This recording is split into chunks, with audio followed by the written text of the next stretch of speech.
I always say that you can be clever, but you may not be very wise, and that wisdom comes from talking to people who think differently. And you then begin to rethink and see life through a different lens that enables you to build the chemistry of having that relationship. Welcome to How Do We Get Through This, a podcast miniseries from Beyond Conflict. I'm Tim Phillips, and I've been working in the field of conflict resolution for the last 3 decades. On this show, we're reaching out to leaders who shaped the course of history during tense and divisive times, much like the ones we're living through now in the United States. These individuals helped end wars and safeguard democratic futures in their countries. The point is to help Americans like you and me navigate the uncertainty and the fear surrounding the election and what comes after. In our first episode, we focus on the end of apartheid in South Africa. Now we're going to look at how Protestants and Catholics brought peace to Northern Ireland. The Northern Ireland conflict, known by many as the Troubles, lasted 3 decades. Close to 4,000 people were killed, and more than 50,000 men, women, and children were wounded by political violence. This is in a nation of less than 2 million people. And these statistics do not take into account suicides, a huge increase in domestic violence, and drug addiction that still burdens many communities. In the early 20th century, after a push for Irish independence, the British partitioned Ireland into 2 parts. The Republic of Ireland, where most people were Catholic, became an independent country. The northeast part of the island, where Protestants were dominant, became Northern Ireland and remains part of the United Kingdom today. The period of violent conflict known as the Troubles began in the late 1960s. At its core, this conflict was about access to power, equality, and identity. On one side, you had a Protestant or Unionist community. They had the majority of power and privileges in Northern Ireland. They identified as British and were keen to maintain and defend that identity at all cost. On the other side, you had a Catholic community that faced discrimination in housing, education, and employment. They saw themselves as Irish, not British, and wished for unification with the rest of Ireland. Facing discrimination and indifference to their demands for equal treatment and dignity, activists in the Catholic community organized a civil rights campaign modeled on the U.S. civil rights movement. They brought attention to the injustices they faced and called for reform. The reaction from the Unionist community and the British government was indifference and often violent suppression. Catholic demonstrators were shot, beaten, arrested, and many were detained without trial. As a result, many in the Catholic community took up arms. And in the midst of this crisis, paramilitary groups emerged on both sides and inflicted large-scale violence throughout Northern Ireland and the United Kingdom. Our focus for this episode is on the negotiations to end this conflict, which resulted in a peace deal known as the Good Friday Agreement. That agreement is viewed around the world as a model for achieving peace and reconciliation in a deeply divided society. It took courageous individuals to try and make peace. Those who did so were challenged by their own communities, often putting their lives on the line. My guests today are 2 such individuals. Monica McWilliams was the founder of the Northern Ireland Women's Coalition, a political party made up of women from both sides of the divide and the first women's political party in the world. A Catholic, Monica was an activist in the civil rights movement. And in the talks to end the conflict, she had to sit at the table next to somebody who had killed a very close friend. Over months and years of negotiations, Monica came to realize that she had more in common with those she has seen as her enemy or adversary, and that together they could come to better understand each other and explore the fears and stereotypes that underlied much of the conflict. She's since gone on to serve as a member of the National Assembly, as the Chief Commissioner for Human Rights, and continues to work on social justice and peace building in Northern Ireland and around the world. Mike Nesbitt is the leader of the Ulster Unionist Party and the current Minister of Health for Northern Ireland. At the time of the Good Friday Agreement and in its aftermath, he was a journalist on national television. Mike's political party was a major roadblock to the peace process for many years. And when their leaders finally came around to accept the Good Friday Agreement in 1998, several prominent members broke away from the party, viewing the peace agreement as a sellout to murderers and terrorists. Like many in Northern Ireland, Mike had lost friends and family members to the conflict. He's worked to bring his party and community to share a government and a society with those they once viewed as their bitter enemies. While peace is held for the past 26 years in Northern Ireland, the conflict left a legacy of loss, pain, and mistrust that still burdens many today. So I want to start maybe with you, Monica, and ask a bit about your background. Where did you grow up in Northern Ireland? How did you get involved eventually in politics? And what led you to playing the role that you played? I grew up in a small country village in County Derry, divided down the middle, Catholic and Protestant, or those who saw themselves as Unionist and those who preferred to see themselves as nationalist or Irish. We went to different schools, we went to different youth clubs, even though the Orange Hall had great dances on a Saturday night. I never crossed its door because I went to the parish hall, which was right next door. And so it was a shame in many ways not to grow up with your neighbours. And the buses, I had to travel over an hour to school. We sat at the back. We were the convent girls, referred to by the boys as the Virgins on the Hill. And they sat at the front. And we hardly got to know them. So all those years until I was 18, I never met a Protestant, which was absolutely ridiculous. I wanted to because I wanted to see how different they were, but I didn't get to know that till I crossed the door of the university in Belfast and discovered that actually they were no different whatsoever. Ideologically, constitutionally, they might have had different desires and interests, but we were all the same. And what shaped that in Northern Ireland, that you grew up in a very small nation of less than 2 million people to live like that? Well, obviously, it goes back in history.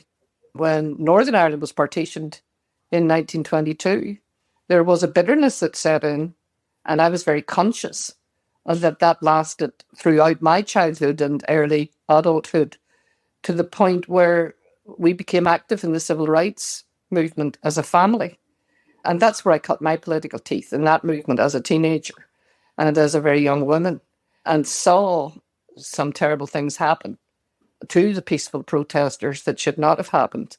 CS gas being fired, rubber bullets being fired, and indeed live bullets being fired on those marches. And those are memories that teenagers do not forget. And it leads me to the question, do you become more radicalised as a result? Are you encouraged to take up militant means to resolve your difficulties? I didn't, nor did my family. But there was the understanding of 17 and 18-year-olds going into a militant direction because we didn't sit down and talk or dialogue or even have the very basic rights understood as being legitimate. Do you think if education was integrated at a young age, things would have gone differently?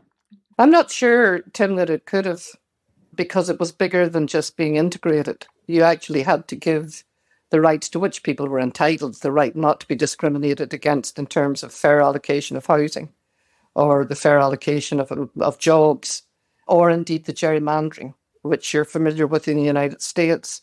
And so I carried a placard that said, "One man, one vote."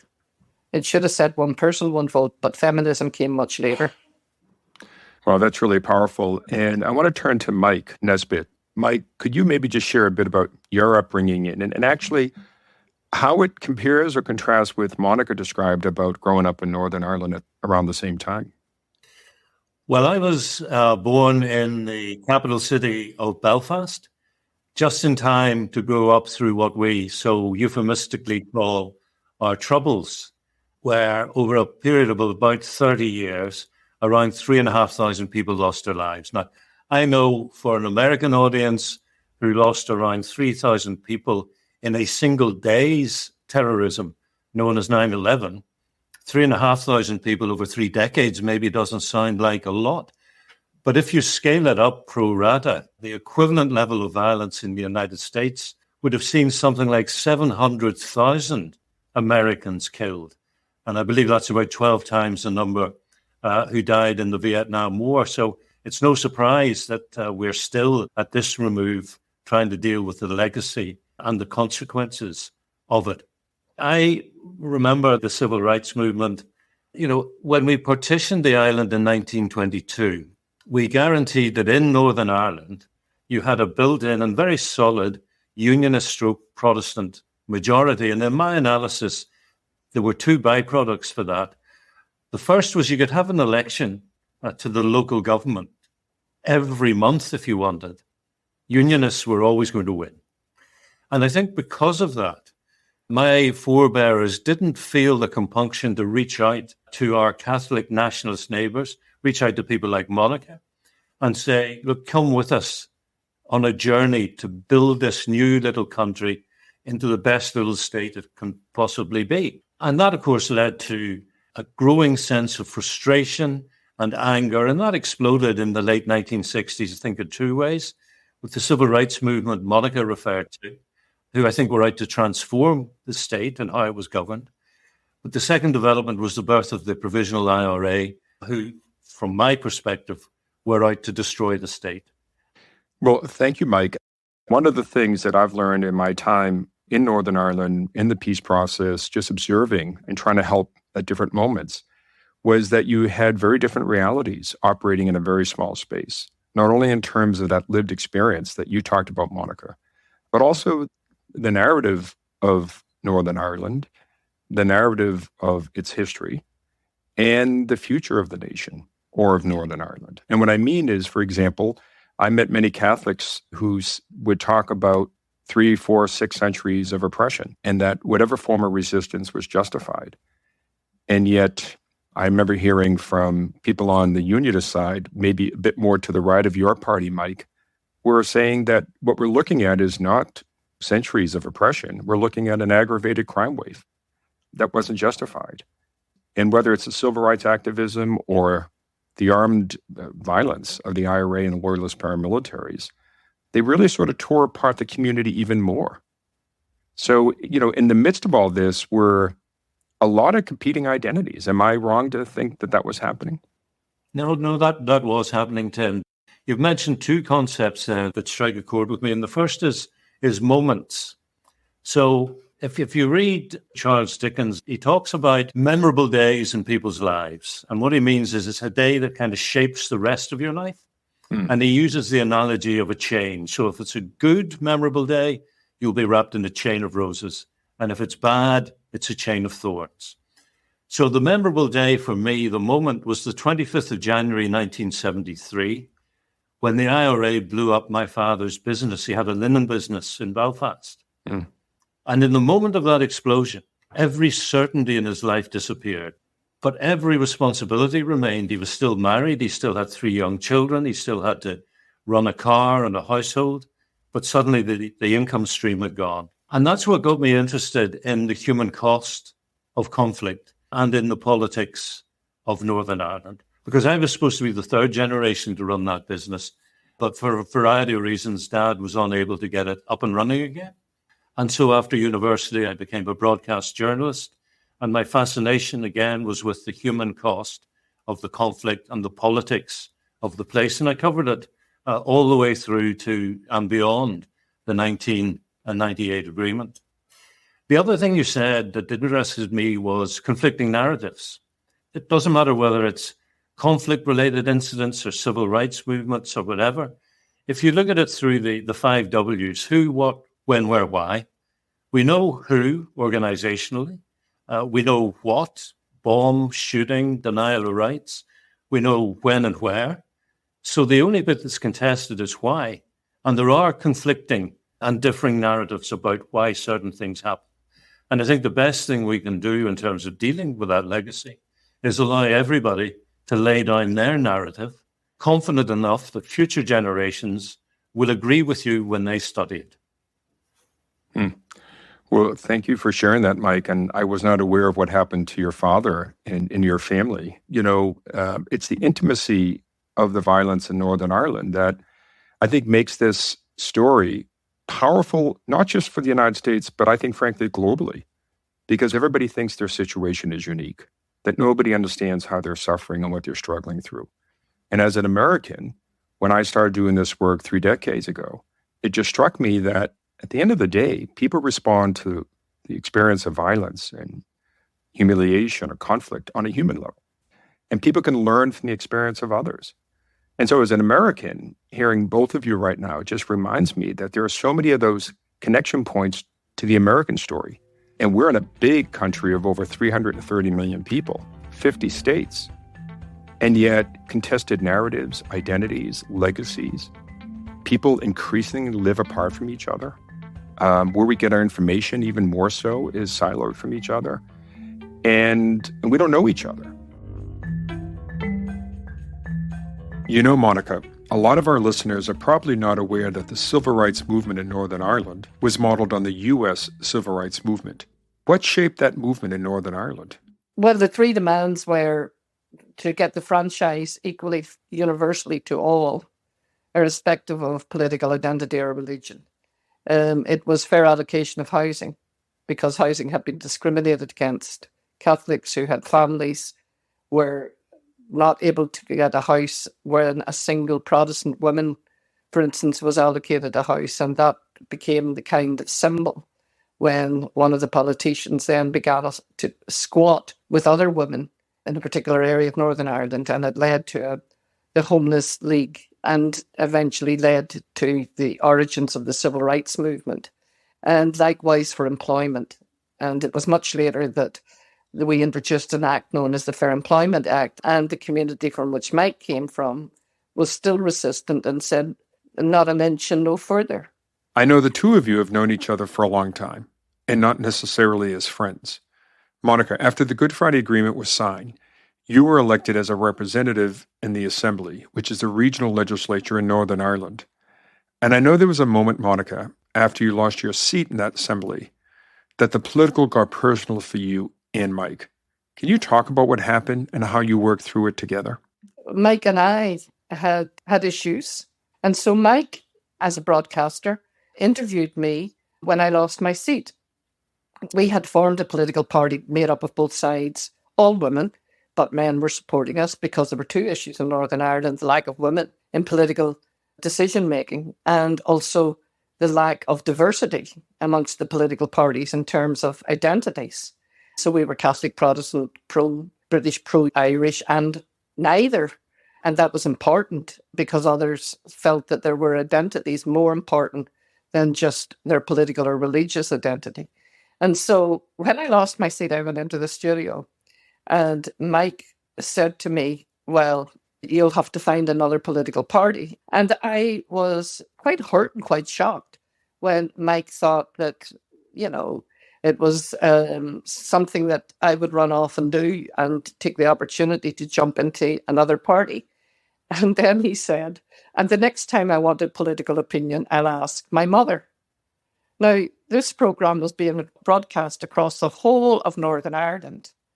And I was quite stunned because I thought, okay, I'm sure your mother has lots of wisdom and good political thinking, but she didn't run for office. She didn't stand in 7 elections. She didn't face the misogyny of the people who didn't want to see women in public office.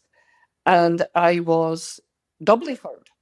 And so I wrote to the company that Mike was working for and said that I didn't think this was very fair, especially when a woman loses her seat and she's getting pushed into the ground as a result, instead of saying, well, you had a good run at it and I hope others will come in that direction in the future. And it took a long time for Mike and I to reconcile. And Mike apologised. And there's the power of the basis of forming a different relationship.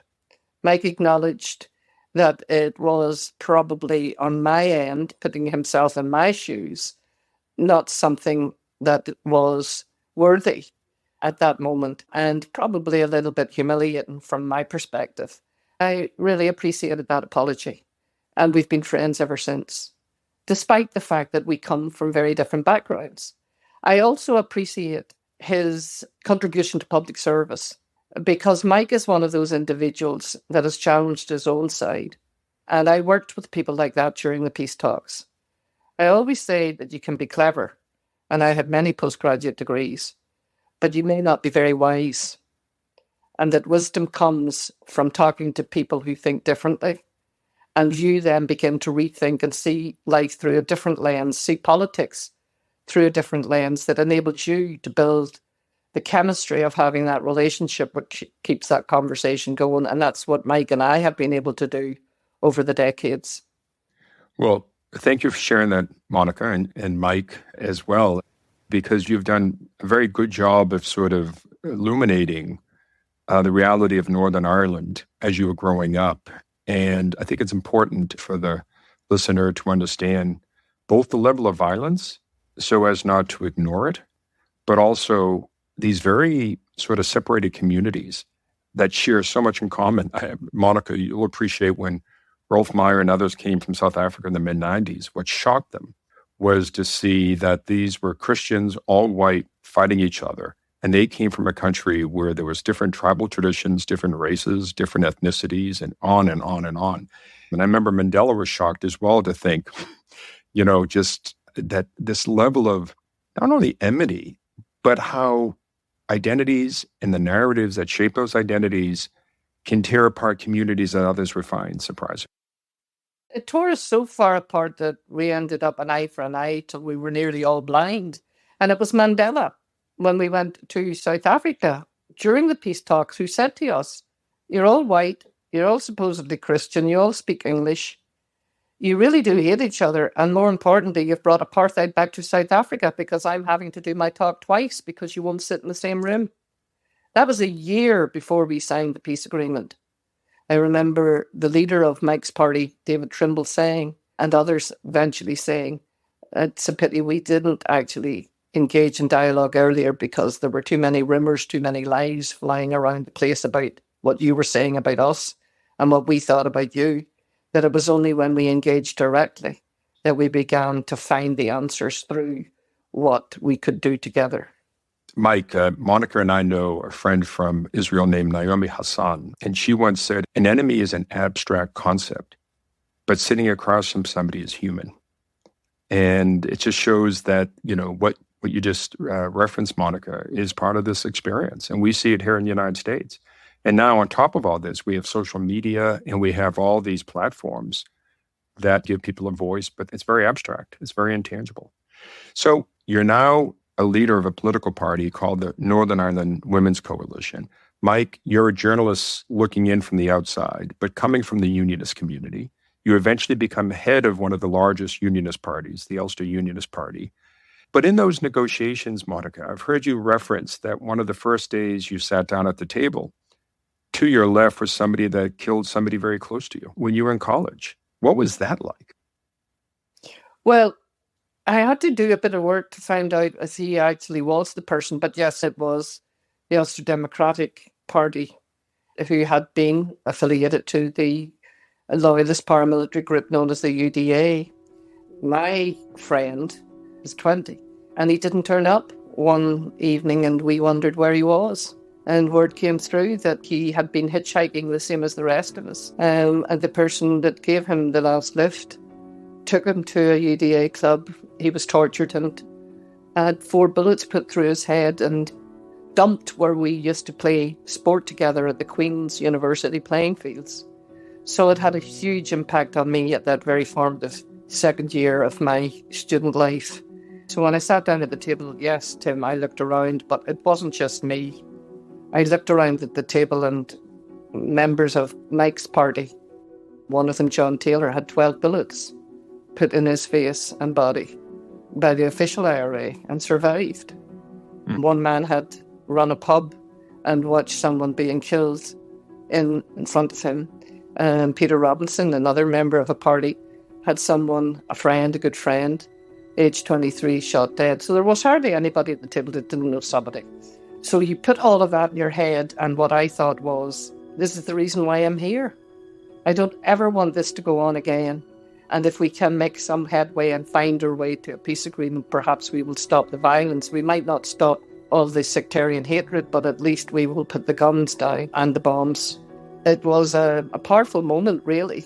And I thought, it's incredible that you have to sit at the table with people who have killed your loved ones. But that's what you do when you're trying to enter a process. It's not an endorsement. It's not appeasement. It is about getting the issues out there, and indeed there was a lot of venting as a result of that terrible hurt and harm that had been done. to most of the people around the table. But eventually we got to where we needed to go, which was what can actually get us out of this quagmire.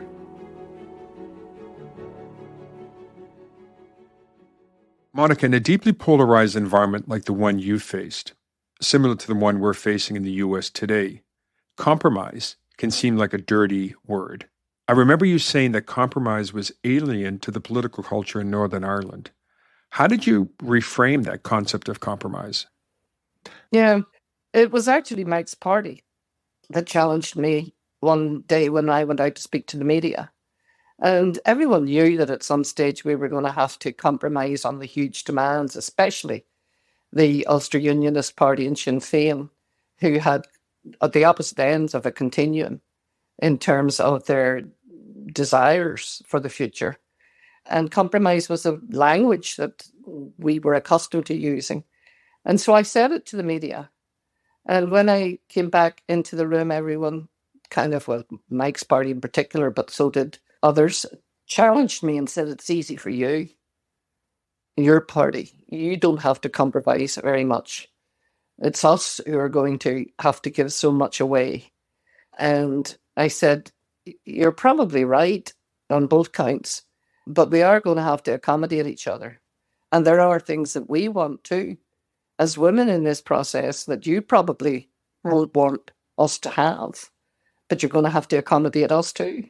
And so from that day on, I started using the word accommodation, because it wasn't just that you were ideologically opposed on a couple of points, but there was pretty much every party had different demands. Some wanted prisoners released, some wanted the police reformed, some wanted the Constitution of Ireland changed, some wanted, like us, more women in future political decision making and civil society to be more involved. So you do have to accommodate, and that's not easy because, there are priorities.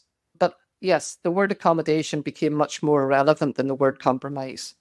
And Mike, can I just turn to you? Because at that moment, you were a leading broadcast journalist from the Unionist community looking in at this process and having a different perspective.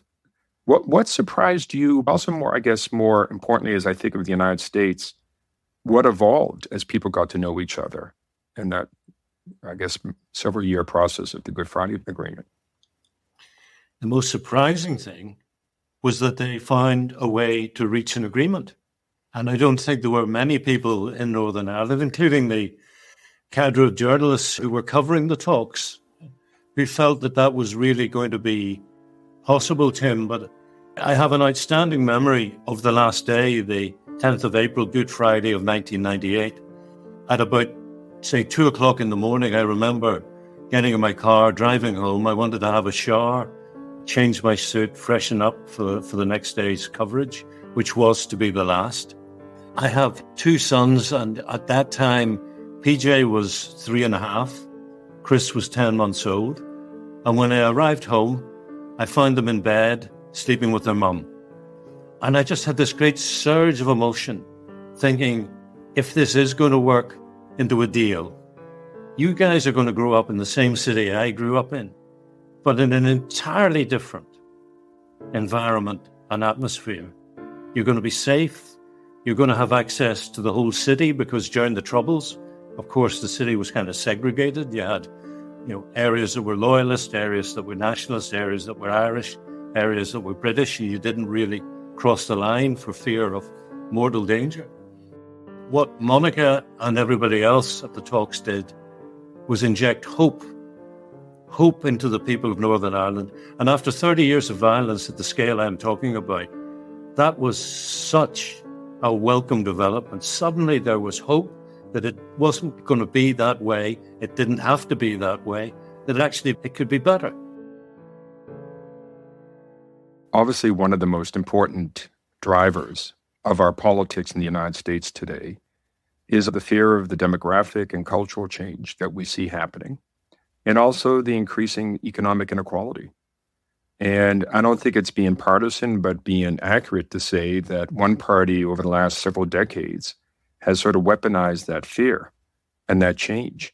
And we're sort of at a moment of, one would argue, an existential threat in the United States. And President Clinton, who played a key role in your peace process, a couple of years ago said that when he was running for governor of Arkansas in the early 1980s, he always asked himself, how do I get on the right side of fear? How do I have somebody feel like they're being heard and move them in a healthy direction? When we have, not just the United States, around the world, people who see fear see opportunity. And so this is where I think there's so much similarity between what you're describing in Northern Ireland and the ongoing change that you face, right? I remember when I started going there 3 decades ago, if I got the numbers right, the population was closer to 60% Protestant, 40% Catholic. 25 years later, we now see slightly more Catholics. You have Brexit, and you may have a referendum on unification somewhere in the coming decade or more. And so the change that people feared has come along. And not only that, the political party of what used to be the IRA is now the dominant party in Northern Ireland. And yet, Northern Ireland remains peaceful. And when I think of the United States today, not only do we have a changing nation, but we're also in the midst of an election that, depending on the outcome, one side or the other will view the result as representing an existential threat to their identity, to their futures, and how they see themselves as Americans. And this is where I'd really love from both of you to say, what would you say to the American people? Well, first, I think you've got to get your institutions in a place where people trust them. For us, we did reform the courts and the criminal justice system as part of the agreement. And as you know, the executive, the courts, and the parliament, in your case, the Congress, all have to be respected in terms of decision making. And where that doesn't happen, you need to have oversight. That's why I hope you have your regulators who are in the electoral system absolutely in place before, during, and after to make sure that it is done right and seen to be done right, that it's transparent and legitimate. Because oversight, as we have discovered after we made the peace agreement, it needed to be monitored, it needed to be implemented, and it needed to be seen by the people that it was working. And that's how you build trust. I have concerns about the United States because you have a factor there that we didn't, which is access to guns. It was the case, and I did the studies here, that we were awash with illegal guns, as well as having more legal guns than elsewhere in the United Kingdom. Because of the conflict, our police were armed where they're not armed in either Ireland or the UK, and still are, which shows you that we still haven't got through that one yet. But it was the extent of guns that was a worry for me, because I was working on violence against women and girls. And I was able to show that femicide, the killing of women, was much higher here. Now, your situation, multiply that by 50 in terms of access to weapons, probably more, but also the number who believe in their right to carry those arms to destroy a process if they don't think it's working for them. So that's a concern, and I am already seeing the rise of militias. We actually had Channel 4 or Sky News here, had a broadcaster interviewing a person in Illinois at a village fair. And that gentleman stood forward and said, if I don't get the results I want, the guns will come out. And he said it to camera. So there's another issue. He believed in the freedom of speech. The freedom of speech to the point where you can kill someone or say you're going to kill someone and not be prosecuted for that as hate crime. So again, our situation is slightly different in that we do have regulations. And there is now new regulations being brought in around social media. So you are facing difficult times. But I do believe that if you put your systems in place, particularly those for oversight, and we had to do it by bringing in international people, because people did not even believe that the people in their own country could be trusted. Well, thank you, Monica. I want to go to you, Mike, because you again had the perspective of being a journalist looking in and looking for the story, but also being a political leader. As Monica raised, we have to be very attuned to the rule of law, election integrity, protecting citizens, protecting those involved in the voting. And in the United States, there's not a national electoral system. It's not only state by state, but it's county by county. And so the potential for manipulation is real. And I want to go back to one of the themes that's come up, and that is the building of relationships that get sustained through profoundly difficult times. And what would you say about the need here in this country? Because, whatever the outcome, you're going to have half the population, at least half the voting population, outraged and seeing it as a threat on existential levels. And if former President Trump wins, I think you're going to see mass demonstrations in a way we haven't seen in the United States. If Kamala Harris wins, you're going to see not only demonstrations, and what I have seen in Northern Ireland and elsewhere is necessity to building credible relationships across these divides when things are really, really bad. What would you say about that? Because that is so key at this moment. Yeah, a couple of points. I think trust is absolutely key. It's incredibly precious, but it's very easily lost. And if you don't have trust, you can't have trust without developing your relationships. One thing that has fascinated me since we marked the 25th anniversary of our agreement was, if we were trying to do it today in 2024, could it be done with the advent of social media? And some of the architects of the agreement have said publicly, well, that would have made it much, much, much more difficult. But privately, they say, not a chance. We couldn't have done it because it is too easy to put out an alternative truth, to put out your own truth, which bears no resemblance to what is actually happening or what has actually happened. And in terms of the dangers, I think it was best summarized last March when we marked the 25th anniversary of the agreement.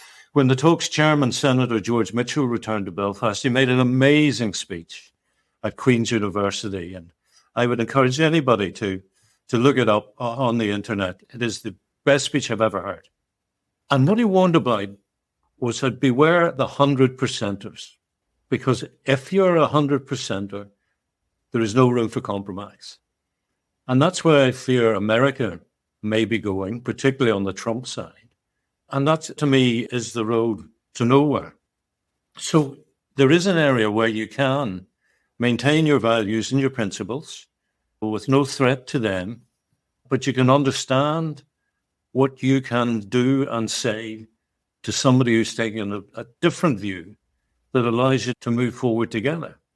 So, to go back to our circumstances, when I first became leader of the Ulster Party, the late Martin McGuinness was leading Sinn Féin, and he was a proud former commander of the IRA, the organisation that blew up my father's business. So I had to find a way of working with him. And what we did was we went for a very long walk one day, just ourselves, no officials, no note takers, no special advisors.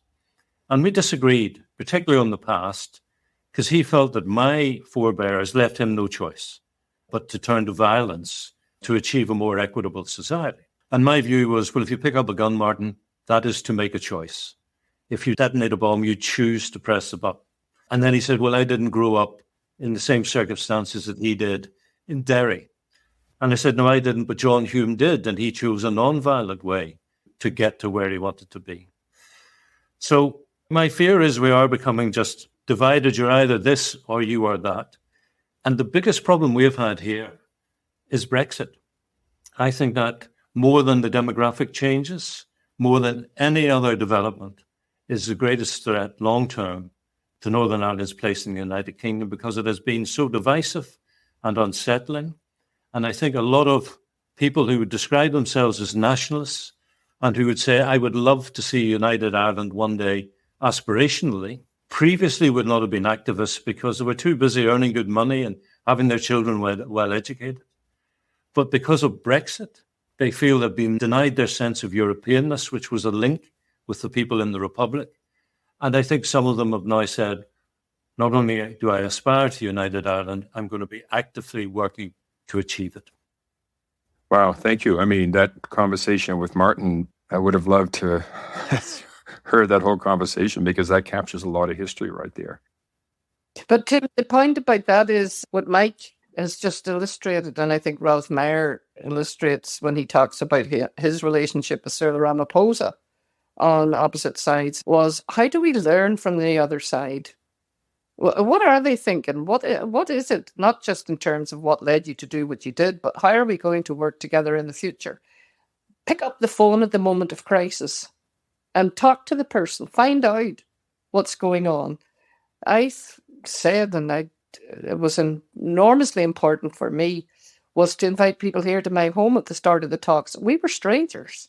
I needed to get to know them, sit down and have dinner with them. You reach out.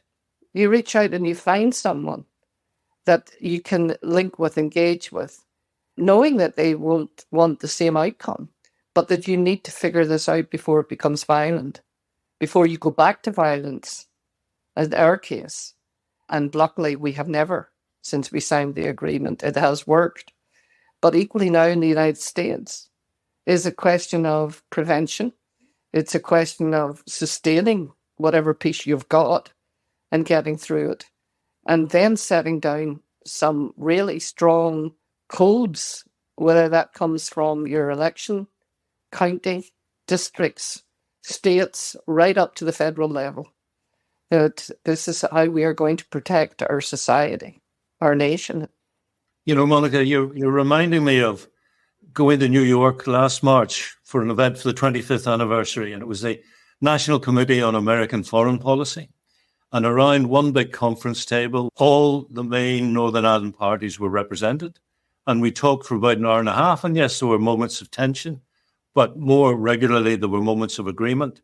And afterwards, I asked the hosts, how did you think that went? They said, my goodness, we couldn't even get all our political parties and viewpoints to sit at the same table the way you people are doing it, never mind reach the sort of level of agreement that you reached. It's amazing. I think what you had to say, both of you, was profoundly important. And I remember about 2 years ago, I was in Belfast. Monica was part of a film crew that was looking at lessons learned from Northern Ireland. And when I was checking out of the hotel in Belfast, there was a man who I could tell by his tattoos and his accent was probably from the Loyalist community. And he was a doorman. And he said to me, what were you doing here with these cameras? And I said, we were interviewing people across the divide for lessons learned in the United States. And I said to him, it's coming up on your 25th anniversary since the signing of the peace agreement. What do you think about it now? And he leaned in, he said, you know, I was a member of one of the paramilitary units. I killed people. But when I look back, he said, I regret what I stood for, what I believed in, who I listened to, and what I said. And he said, if there's a message to the American people, don't go in the direction that we went. And I think for this conversation, as an American, what you shared has been really powerful. And it's only touching upon, in this episode, the profound experience and so many other lessons that can be taken from Northern Ireland and shared with the American people at this stage. And in closing, Mike, I don't know if you want to say anything, or Monica, but I certainly appreciate this time together. Well, those words were very profound of the security person, and I'm very glad that he managed to get a job, because many of them didn't, because they had criminal convictions for the rest of their lives, which prevent them from getting posts, because I'm still working on that. So my point would be that that was then and this is now. And so you can look back and reflect and learn from it. And I think taking responsibility for not leading people down a path that leads them into jail or leads them as young people with a conviction. And the armchair warriors sit back with their violence of the tongue that leads to the violence of the gun, or the assaults on the streets, or the tearing down of your own community and your businesses. And that can be prevented. So I think that's a lesson from that story that you told, that it is really important, is some will show remorse, others won't. Some will say that was then and this is now. And some will say, I will not be strangled by what has happened in the past, but I am going to do things differently in the future. I would say, think about when you open the last chapter of your life. Think about when your own mortality starts to weigh heavily. When you get to that position and you look back, can you say, no regrets? Can you say, I did the right thing? Can you say, I tried my best to reach an accommodation and celebrate diversity? And if you can't, you're probably in trouble.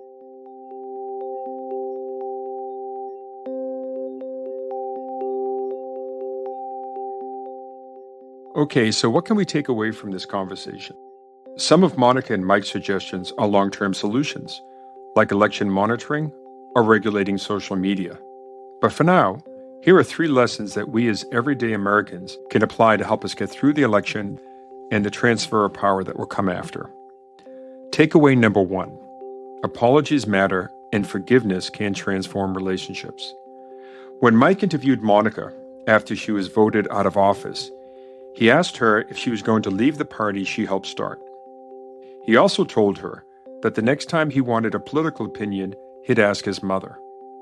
Monica felt that he insulted her by questioning her loyalty and implied that as a woman, her opinions and contributions weren't very important.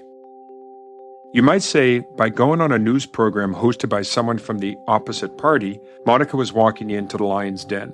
News commentators used that phrase recently when Kamala Harris sat down for an interview on the Fox News network and when Donald Trump appeared in a Univision town hall. If you think of your opponent's home turf as a hostile environment, then maybe insults are par for the course. But insults don't promote real understanding, and they deepen the political divide. In Monica's case, she believed she deserved an apology, and eventually Mike did sincerely apologize to her, acknowledging that the words he said made her feel humiliated. Out of that apology came a real friendship and mutual respect, even while they continued to disagree on big political issues. You don't have to be a politician or a public figure to benefit from the power of forgiveness. Acknowledging the dignity of someone who's different from you and admitting when you're wrong, rather than sitting in resentment, has ripple effects across communities and society. Takeaway number 2. Language matters, and how you say it can shift mindsets. As Monica told us, in Northern Ireland, the word compromise represented loss and humiliation. For example, leaders of Sinn Féin, the political party associated with the IRA, risked being seen as traitors within their community if they got too far out in front of their group when it came to negotiating peace. So Monica tried replacing the word compromise with the word accommodate, and it shifted the energy in the room.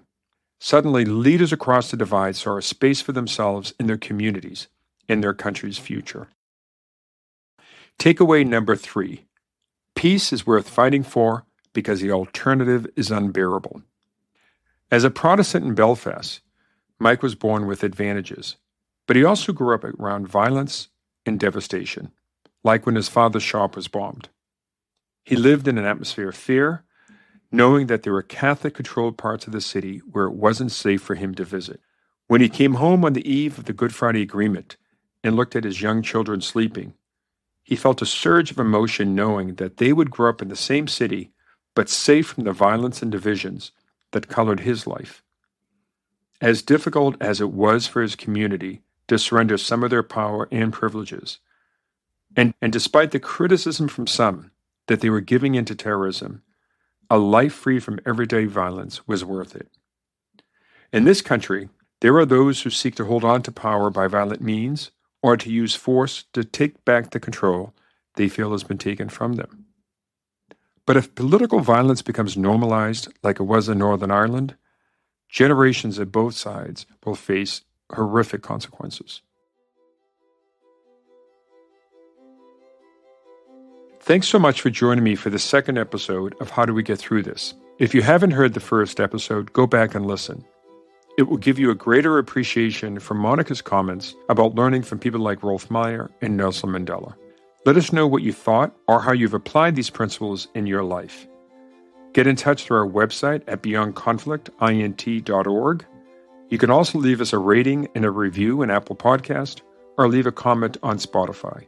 And please tell a friend. How Do We Get Through This is produced and edited by Andrea Moroskin, with additional editing by Ashley Milne-Tite. We had marketing help from Summer Heidish, and I'm Tim Phillips. Our third episode in this series will come out in about 2 weeks after the election. We will be joined by a global panel of guests to help us figure out where we go from here. Make sure to subscribe or follow the show so you don't miss it. In the meantime, you can find more resources on countering polarization, understanding the other, and strengthening democracy on Beyond Conflict's YouTube page and website.